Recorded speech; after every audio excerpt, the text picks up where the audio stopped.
Hello guys, তোমরা কেমন আছো? আমিও ভালো আছি।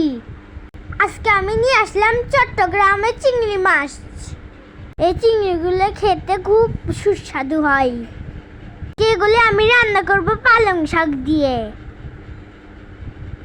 এখন এগুলো ভেজে ধুয়ে নিব।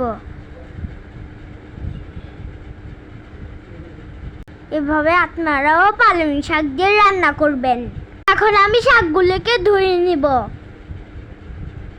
শাকগুলা কেটে নিব।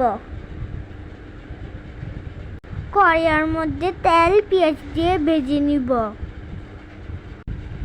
পেঁয়াজগুলি মশলা দিয়ে কষিয়ে নিব। এখন আমি চিংড়ি মাছগুলা দিয়ে দিব। ভালো করে মাছগুলা কষিয়ে নিব। মাছগুলার মধ্যে একটু পানি দিব।